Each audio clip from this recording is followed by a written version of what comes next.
Bismillahirrahmanirrahim. Assalamualaikum warahmatullahi wabarakatuh. Alhamdulillah, hamdan katsiran thayyiban mubarakan fih kama yuhibbu rabbuna wa yardah. Wa asyhadu an la ilaha illallah wahdahu la syarikalah. Wa asyhadu anna Muhammadan abduhu wa rasuluh. Sallallahu alaihi wa ala alihi wa sahbihi wa man sara ala nahjihi واستنى بسنته واهتدى بهديه إلى يوم الدين. قال الله تعالى في القرآن الكريم يا أيها الذين آمنوا اتقوا الله حق تقاته ولا تموتن إلا وأنتم مسلمون. يا أيها الناس اتقوا ربكم الذي خلقكم من نفس واحدة وخلق منها زوجها وبث منهما رجالا كثيرا ونساء واتقوا الله الذي تساءلون به والأرحام إن الله كان عليكم رقيبا أما بعد. Alhamdulillah, saudara-saudari, Bapak Ibu jamaah Masjid Akbar Al-Ihsan Yogyakarta rahimani wa rahimakumullah. Bersyukur kepada Allah, kembali kita bermajelis ilmu. Bersama-sama kita ada di taman surga. Memohon kepada Allah Subhanahu wa taala, Allahumma 'allimna ma yanfa'una wanfa'na bima 'allamtana wa zidna ilma. Allahumma rzuqna ilman nafi'an wa rizqan thayyiban wa amalan mutaqabbala. Allahumma aslih lana sya'nana kullahu wa la takilna ila anfusina tarfata ain. Saudara-saudari, Bapak Ibu jamaah Masjid Akbar Al-Ihsan Yogyakarta rahimani wa rahimakumullah. Kembali kita kaji kitab Hilyatu Talibil Ilmi karya Syekh Bakar Abu Zaid rahimahullah. Kita masih ada pada adab-adab dalam diri seorang penuntut ilmu. Dan insyaallah ta'ala kita semuanya penuntut ilmu. Kita yang terus belajar untuk bisa memahami qala Allah wa qala Rasulullah. Apa yang difirmankan Allah Subhanahu wa taala dan apa yang disabdakan Rasulullah sallallahu alaihi wasallam.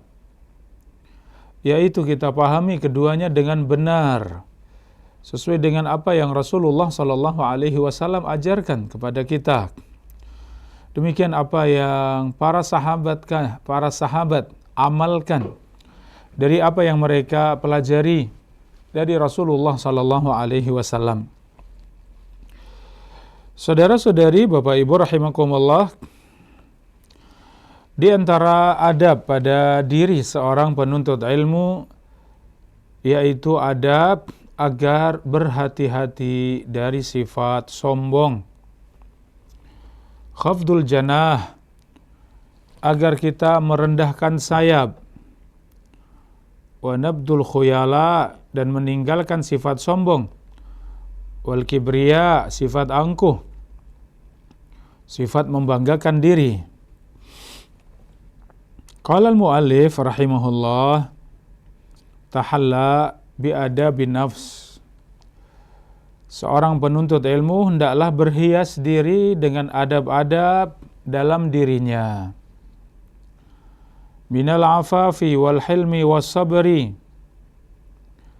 yaitu berhias pada dirinya dengan sifat iffah, yaitu sifat meninggalkan yang haram. Wal hilm, dengan sifat santun. Was sabr, hendaklah berhias dengan sifat sabar. Tawadhu' lil haq, dengan sifat tawadhu' terhadap kebenaran. Wasukuni at-ta'ir, hendaklah tenang dengan tenangnya seekor burung. Minal waqar warazanah wa khafdil janah, dari sifat rendah hati, merendahkan sayap, sifat tawadhu, mutahammilan dhulla at-ta'allum li'izzatil ilmi. Ia bersabar untuk merendahkan diri di hadapan kemuliaan ilmu. Zalilan lil haq, ia merendahkan diri di hadapan kebenaran. Saudara-saudari jamaah rahimani wa rahimakumullah, inilah akhlak seorang penuntut ilmu. Akhlak dan adab yang harus ada pada diri seorang penuntut ilmu, ada pada jiwa dan hatinya. Sifat ifah, agar ia menjauhkan dari yang haram. Sifat hilm, sifat lembut, santun. Sabar wa tawadhu, demikian sifat sabar dan tawadhu terhadap kebenaran. Rendah hati dan merendahkan diri di hadapan kebenaran, di hadapan kemuliaan ilmu. Karena ilmu adalah wahyu dari Allah. Ilmu adalah warisan para nabi dan para rasul.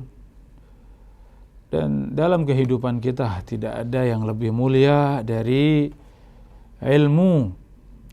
Karena itu semuanya wahyu Allah Subhanahu wa taala. Wa alaihi fahzar nawaqidh hadhil adab. Syekh Bakar Abu Zaid melanjutkan, oleh karenanya berhati-hatilah dari yang merusak adab-adab seorang penuntut ilmu. Fa innaha ma'al ismi tuqimu ala nafsika syahidan ala anna fil aqli illah. Karena seorang penuntut ilmu tatkala meninggalkan adab-adabnya, maka sungguh ia terjatuh dalam perkara dosa. Dan itu menunjukkan bahwa ada pada akalnya sesuatu yang kurang. Wa ala hirmanin minal ilmi wal amal bihi. Dengan ia rusak adab-adabnya dalam menuntut ilmu, maka itu menjauhkannya dari ilmu dan amal. Fa iyyaka wal khuyala, maka hati-hatilah dari sifat sombong. Fa innahu nifaq wa kibriya. Karena sifat sombong adalah sifat munafik, sifat orang-orang yang angkuh. Oleh karenanya para salafus saleh, mereka sangat berhati-hati dari sifat sombong. Di antara contohnya Al-Imam Az-Zahabi rahimahullah ketika menerjemahkan atau menyebutkan biografi Amr ibnul Aswad Al-Ansi. Kana idza kharaja minal masjid qabada yaminuhu ala shimalihi. Dahulu Amr ibnul Aswad ketika keluar dari masjid, ia selalu memegang tangan kanannya, selalu memegang tangan kirinya. Maka su'ila an dzalik, maka beliau ditanya tentang sikap tersebut. Faqala wa khafata an tunafiqa yadi. Maka beliau menjawab, karena aku takut tanganku munafik. Qultu yumsikuha khaufan min an yakhtura biyadihi fi misyatihi. Yaitu beliau khawatir kalau ia berjalan dengan menggerakkan kedua tangannya sehingga ia berjalan dengan kesombongan. Fa inna dzalika minal khuyala, maka menggerakkan tangan, menggerakkan kedua tangan, merasa hebat, merasa besar, merasa lebih dari yang lain. Jalan yang seperti itu adalah jalannya orang-orang yang sombong. Wa hadzal 'arid 'arada lil Ansi rahimahullah. Ini yang beliau kerjakan, yang beliau amalkan. Saking takutnya untuk rusak dengan sifat sombong, untuk keluar dari adab, dari penuntut ilmu karena sifat sombong, yaitu sombong dalam cara berjalannya. Ya, dan kesombongan mencakup segala sisi kehidupan kita, menyombongkan dirinya, menyombongkan jabatannya, menyombongkan nasabnya, ya, menyombongkan hartanya, menyombongkan kekuatan dan kesehatannya. Demikian semuanya sifat kibria, sifat sombong. Maka para salaf sangat takut, sehingga beliau lebih suka untuk berjalan dengan memegang tangan kirinya agar tidak berjalan dalam keadaan sombong. Wahdar da'al jababirah al-kibra. Dan hati-hatilah dari penyakitnya orang-orang besar, para penguasa, yaitu penyakit sombong, penyakit takabur, penyakit kiber. Fa innal kibra wal hirsa wal hasad awalu dzanbin usiyallahu bihi. Karena sifat takabur, sifat rakus dan hasad adalah dosa yang pertama yang terjadi di dalam surga. Ketika iblis hasad kepada Adam alaihissalam sehingga menyombongkan dirinya, sehingga hasad kepada Adam. Fatatawbuluka ala muallimika kibriya. Maka engkau melunjak kepada pengajarmu, kepada gurumu, itu sifat sombong. Istinkafuka amman yufiduka mimman huwa dunaka kibriya. Dan engkau merasa tidak butuh dengan orang yang memberikan faedah kepadamu karena ia lebih junior darimu, maka itu sifat kibriya.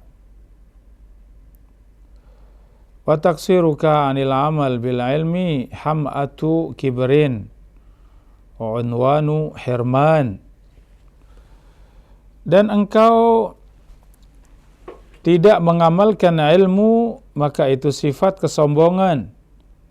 Itu tanda diharamkan dari kebaikan. Ikhwani wa akhwati fillah, rahimani wa rahimakumullah. Inilah yang disebutkan oleh Syekh Bakar Abu Zaid rahimahullah, bahwa penyakitnya para pembesar, penyakitnya raja, presiden, ya, penyakitnya para pejabat, orang-orang yang tinggi, penyakitnya adalah al-kibar, penyakit takabur, penyakit sombong, rakus, dan hasad. Maka seorang penuntut ilmu hendaklah berhias dalam hatinya, dalam dirinya dengan sifat tawadhu. Apa itu tawadhu? Merasa dirinya di bawah yang lain, menempatkan dirinya di bawah yang lain, sehingga tidak akan ngelunjak kepada seorang guru, kepada seorang ustadz, karena itu sifat sombong. Walaupun murid ini mungkin nasabnya sangat tinggi, mungkin kaya raya, ya, mungkin dari keluarga besar, dari keluarga pejabat. Ketika berhadapan dengan guru, maka tawadhu, rendahkan hati, rendahkan diri. Di hadapan kebenaran, di hadapan ilmu, di hadapan guru. Demikian sifat sombong, sehingga membawa seseorang tidak mau mendengar dari orang yang lebih kecil, dari orang yang lebih junior, padahal yang disampaikan adalah kebenaran. Tundukkan dirimu, berhias dengan sifat tawadhu, karena penuntut ilmu demikian perhiasannya. ada pada dirinya dengan sifat tawadhu. Sama halnya dengan sifat kesombongan, ketika ia berilmu tidak mengamalkan ilmunya, seakan ia tidak butuh dengan ilmu.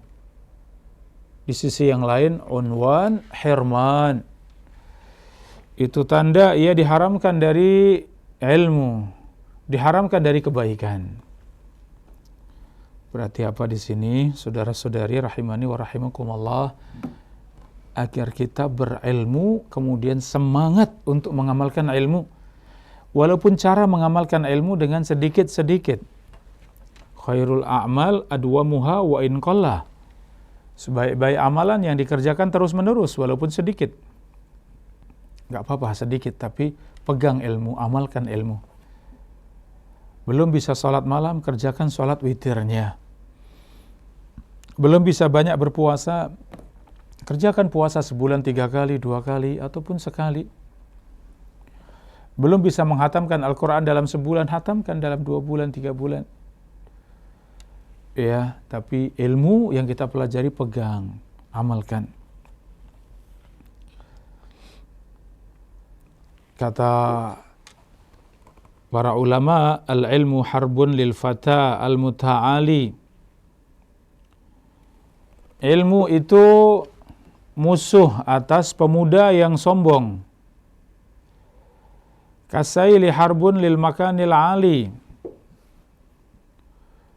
Seperti air yang mengalir, itu musuhnya tempat yang tinggi. Ya, artinya tempat yang tinggi tidak akan mendapatkan air, karena air ada di bawah, tawadhu. Ya, sebagaimana seorang yang sombong, seorang yang takabur, seorang yang tidak tawadhu, ia menempatkan dirinya di atas, padahal ilmu itu tawadhu, maka ia tidak akan mendapatkan ilmu, karena ilmu ada di bawah. Ilmu itu tawadhu, merendahkan diri, merendahkan hati. Falzam al-lusuk ilal ardi. Maka penuntut ilmu hendaklah berhias pada dirinya untuk menempel ke bumi. Artinya tawadhu. Wal izra' ala nafsik, dan merendahkan diri di hadapan ilmu, di hadapan kebenaran. Wa muraghamatuha wa muraghamataha indal istishraf lil kibriya wa ghatrasah wa hubbiz zuhur wa ujub.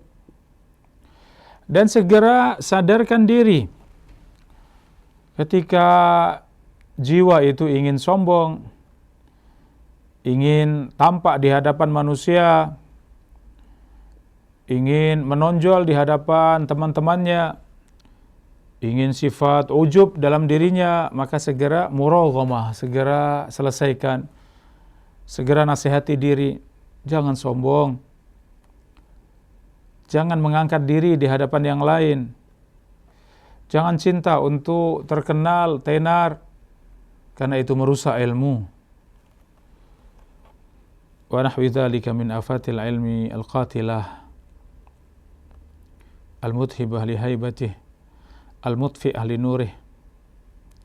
Dan semisalnya dari contoh-contoh yang merusak ilmu, yang membunuh ilmu, sehingga hilang wibawanya, wibawa dari ilmu, sehingga hilang wibawa ataupun cahaya dari ilmu. Kullama asdatta ilman aw rif'atan fi wilayah falzam dzalik. Ketika ilmumu bertambah atau engkau mendapatkan jabatan atau engkau diangkat oleh Allah, falzam dalik, maka selalu ingat bahwa musuh dari ilmu, yang membunuh ilmu adalah kesombongan, sifat tidak wibawa di hadapan ilmu, sifat ujub, cinta dengan dunia, yang semuanya akan merusak ilmu. Saudara-saudari rahimani wa rahimakumullah,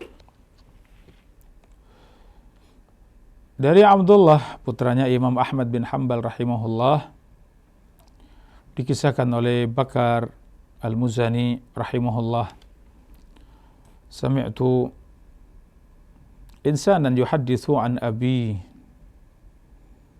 aku mendengar seseorang mengambil hadis dari ayahku, yaitu Imam Ahmad bin Hanbal, annahu kana waqifan bi Arafah, ketika itu ia berdiri di Arafah, faraqa, sehingga hati pun lembut dan menangis.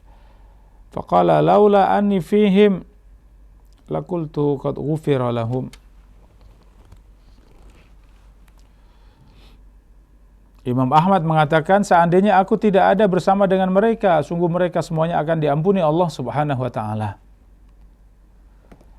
Ada apa di sini? Jamaah rahimani wa rahimakumullah. Imam Ahmad sangat takut kepada Allah. Seandainya semua yang ada di Arafah tadi, ya, dan di situ tidak ada Imam Ahmad, tidak ada dirinya, maka Imam Ahmad akan mengatakan, sungguh Allah ampuni dosa-dosa mereka semuanya. Tapi karena Imam Ahmad ada di situ dan merasa banyak dosa, merasa banyak kesalahan, merasa bisa jadi tidak diterima Allah, sehingga ia mengatakan, kalau aku tidak bersama mereka, sungguh Allah ampuni dosa-dosa mereka. Artinya ini sifat takut kepada Allah sebagai perhiasan diri seorang penuntut ilmu, menjauhkan dari sifat kesombongan, sifat takabur, sifat mengangkat diri, sifat ujub, sifat merasa lebih dari yang lain, ya, sifat-sifat yang buruk yang bertentangan dengan sifat tawadhu, sikap rendah hati. Kadzalika yanbaghi lil 'abdi an yusriya 'ala nafsihi wa yahdhimaha. Demikianlah adab seorang penuntut ilmu, hendaklah ia tawadhu, merendahkan dirinya di hadapan kebenaran, di hadapan ilmu, di hadapan guru yang mengajarkan ilmu. Saudara-saudari Jamaah Masjid Akbar Al-Ihsan Yogyakarta rahimani wa rahimakumullah, demikian agungnya wasiat di kesempatan siang yang berbahagia ini, agar kita sebagai penuntut ilmu berhati-hati dari semua perkara yang merusak adab-adab seorang penuntut ilmu. Salah satunya adalah sifat sombong, sifat takabur, sifat ujub, sifat merasa lebih dari yang lain. Hendaklah kita selalu tawadhu, dan inilah sikapnya para ulama. Demikian, wallahu taala a'lam bissawab. Izin membacakan satu pertanyaan dari Jamaah Masjid Akbar Al-Ihsan Yogyakarta, Ustaz. Assalamualaikum, izin bertanya Ustaz, apakah isbal, memanjangkan pakaian di bawah mata kaki, tetap haram jika tidak disertai dengan niat sombong? Sebagian orang berpendapat bahwa isbal hanya haram jika dilakukan dengan niat sombong. Apakah pendapat ini benar? Bagaimana pandangan para ulama mengenai hukum isbal tanpa disertai kesombongan? Dan apakah sedikit kesombongan bisa menghalangi seseorang masuk dari surga, Ustaz? Tayyib, syukran, jazakumullah khairan atas pertanyaannya. Saudara-saudari, Bapak Ibu, Jamaah Masjid Akbar Al-Ihsan Yogyakarta rahimani wa rahimakumullah, permasalahan isbal, ya, ini bisa kita baca dalam kitab Riyadhus Shalihin dalam bab adab berpakaian. Ya, dan di situ banyak sekali hadis-hadis yang menganjurkan kita untuk tidak isbal. Apa itu isbal? Memanjangkan pakaian di bawah mata kaki. Kalau anggap ini mata kaki, sampai di bawahnya itu isbal. Tapi kalau di atasnya tidak isbal, atau menutup tapi nggak sampai di bawahnya, ini masih boleh, ya, masih tidak disebut isbal. Ya, ini, dan hadis-hadisnya sangat keras, ya. Sebagaimana hadis ma'asfala minal ka'bain fa finnar, semua yang ada di bawah mata kaki itu masuk neraka. Kemudian salah satu, ada 3 golongan yang tidak akan dilihat Allah, tidak akan diajak bicara Allah, tidak akan disucikan Allah. Salah satunya al-musbil izarahu, yang isbal pakaiannya. Iya. Adapun sebagian sahabat ada yang pakaiannya menjulur sampai di bawah mata kaki, maka Rasulullah angkat, irfa, irfa, irfa ya. Rasulullah perintahkan angkat, angkat, angkat, bahkan sampai setengah betis ya. Artinya itu sunnah ya, batasan dari mata kaki atau di atas mata kaki sampai setengah betis itu sunnah. Ya demikian sahabat Umar ibn al-Khattab radhiyallahu anhu, ketika celananya melorot ya, maka Rasulullah katakan irfa, angkat. Ya, angkatlah celanamu. Ya, dan ketika isbal tadi bukan sengaja karena melorot ya, dan dilihat Nabi SAW, kemudian diperintahkan untuk mengangkat. Artinya apa? Dalil-dalil ini menguatkan bahwa isbal itu hendaknya kita tinggalkan. Ya, mungkin kita lebih yakin bahwa itu tidak boleh, maka tinggalkan. Seandainya ada yang mungkin cenderung bahwa itu tidak sampai pada larangan yang haram ya, selama tidak sombong ya, tetap tidak isbal itu lebih mulia karena hadisnya sangat banyak jamaah. Hadisnya sangat banyak yang sulit buat kita untuk kemudian mengatakan bahwa itu tidak wajib, mengatakan bahwa itu sunnah saja ya. Ini ya, sehingga terkait dengan catatan kesombongan tadi, dalam riwayat disebutkan fa'inal isbal minal makhilah, sesungguhnya isbal itu sendiri termasuk kesombongan ya. Wallahu a'lam, jalan selamat, jalan yang lebih menenangkan hati kalau kita tinggalkan isbal.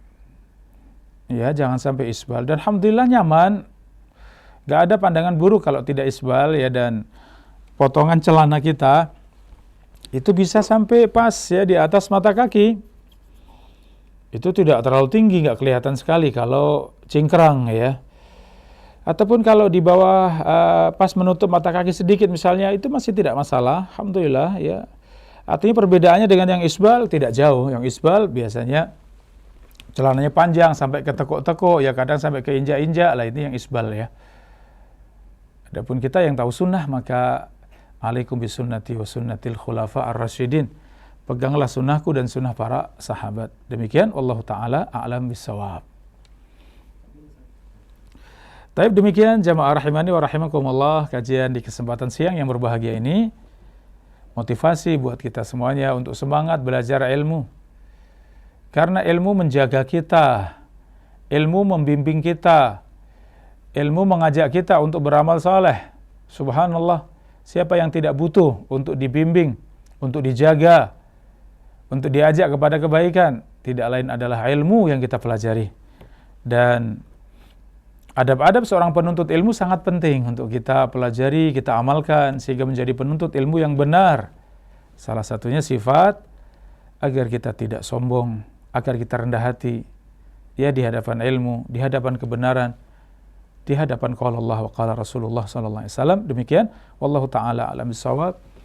Wa sallallahu wasallam ala nabiyyina Muhammad wa ala alihi washabihi ajmain. Subhanakallahumma wa bihamdika asyhadu an la ilaha illa anta astaghfiruka wa atubu ilaik.